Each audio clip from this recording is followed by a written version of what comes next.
আপনারা দেখছেন political science Bangla, আর আমি সঙ্গে রয়েছি SRH নিশান।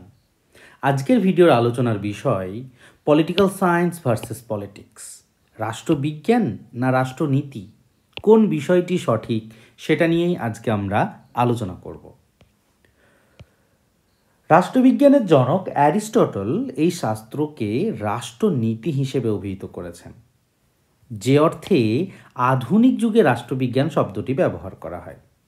অ্যারিস্টটল সেই অর্থেই রাষ্ট্রনীতি শব্দটি ব্যবহার করিয়াছিলেন। অর্থাৎ অ্যারিস্টটল তার সময়ে রাষ্ট্রনীতি হিসেবে যা ব্যবহার করেছেন, বর্তমানে রাষ্ট্রবিজ্ঞান সেই অর্থেই ব্যবহৃত হয়।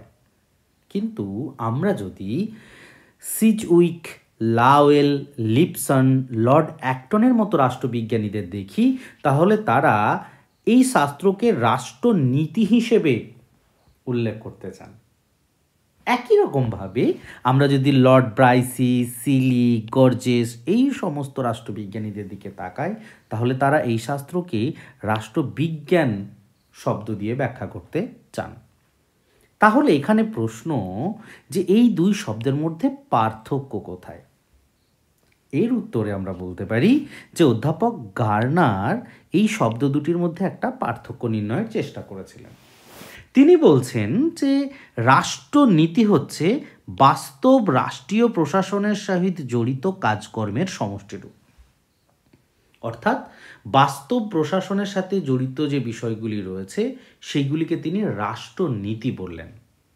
আর রাষ্ট্রবিজ্ঞান বলতে তিনি বললেন রাষ্ট্রের ঘটনার সাথে জড়িত যে জ্ঞান, অর্থাৎ রাষ্ট্র নামক যে প্রতিষ্ঠান রয়েছে তার সাথে জড়িত যে জ্ঞানগুলি রয়েছে সেগুলিকে তিনি রাষ্ট্রবিজ্ঞান বললেন। আবার আমরা যদি ব্লুমসলির মতে রাষ্ট্রনীতিকে দেখি, তাহলে তিনি বলছেন রাষ্ট্রের বাস্তব কার্যাবলী ও নিয়ন্ত্রণের সাথে জড়িত যে বিষয়গুলি রয়েছে সেগুলি হচ্ছে রাষ্ট্রনীতি। রাষ্ট্রবিজ্ঞান সম্পর্কে ব্লুমসলির বক্তব্য যে রাষ্ট্রের ভিত্তি, তাহার মৌলিক চরিত্র, প্রকৃতি, অগ্রগতি এবং আত্মপ্রকাশের যে ধরন, সেই বিষয় সম্পর্কে আলোচনায় হচ্ছে রাষ্ট্রবিজ্ঞান।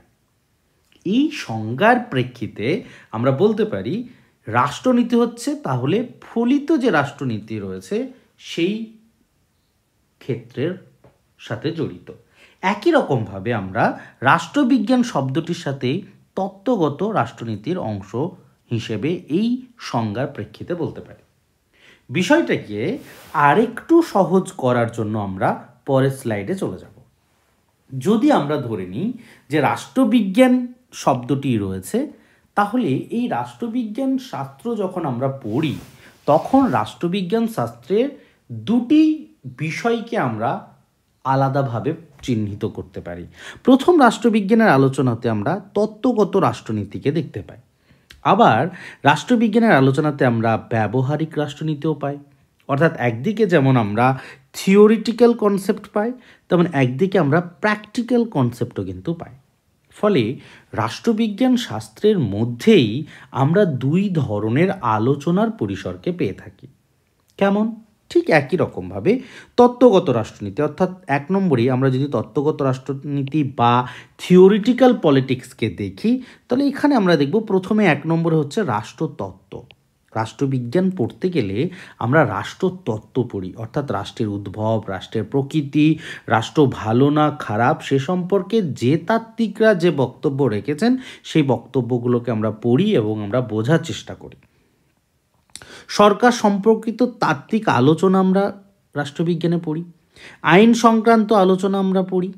কৃত্রিম ব্যক্তি হিসেবে রাষ্ট্র প্রাধান্য পায়, অর্থাৎ রাষ্ট্র একটি প্রতিষ্ঠান, রাষ্ট্র ভালো কী হতে পারে, রাষ্ট্রের খারাপ কী হতে পারে, সমস্ত বিষয় কিন্তু আমরা তত্ত্বগত ভিত্তিতে পড়ি। সেখানে আমরা অ্যাপ্রোচের ওরিয়েন্টেশন পাই, সেখানে আমরা কনসেপ্ট পাই, সেখানে আমরা জেনারেলাইজেশন দেখি, তাত্ত্বিকদের বক্তব্যগুলো আমরা এখানে পরিমার্জিত রূপে আত্মপ্রকাশ করার পরিসরকে আমরা ব্যাখ্যা করি।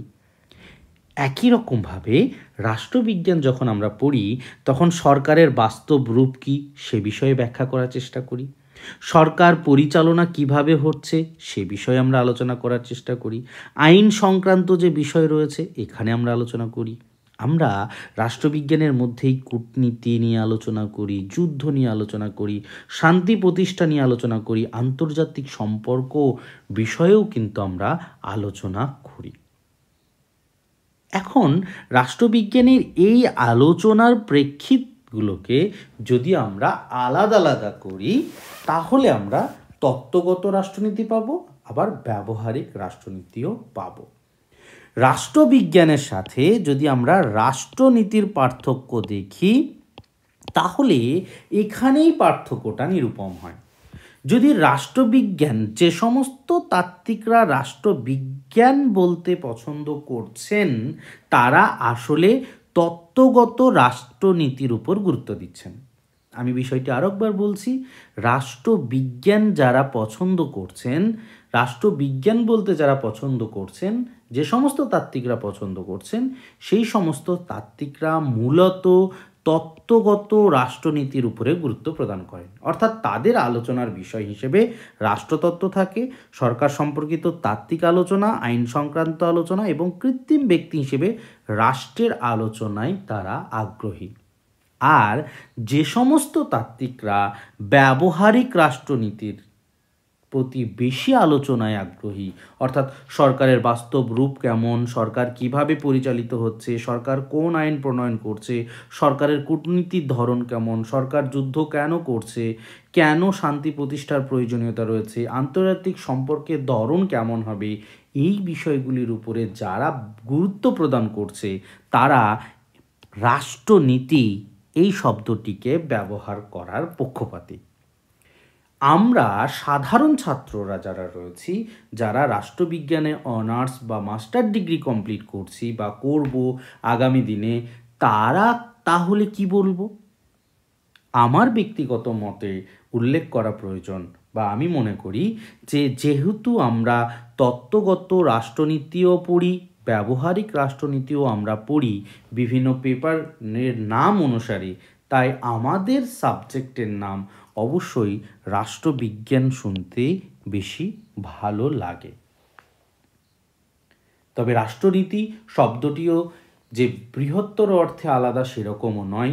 রাষ্ট্রনীতির আলোচনাই রাষ্ট্রবিজ্ঞানের মধ্যে রয়েছে, এবং রাষ্ট্রবিজ্ঞানের আলোচনার পরিসরটাকে তত্ত্বগত রাষ্ট্রনীতি এবং ব্যবহারিক রাষ্ট্রনীতির মধ্যবর্তী সংযোগস্থল হিসেবে যদি আমরা দেখার পরিসর রাখি, তাহলে রাষ্ট্রবিজ্ঞান শব্দটিও কিন্তু যথেষ্ট উপযুক্ত নাম হিসেবে আমাদের শাস্ত্রে পরিচালিত হয় বা পরিগণিত হয়।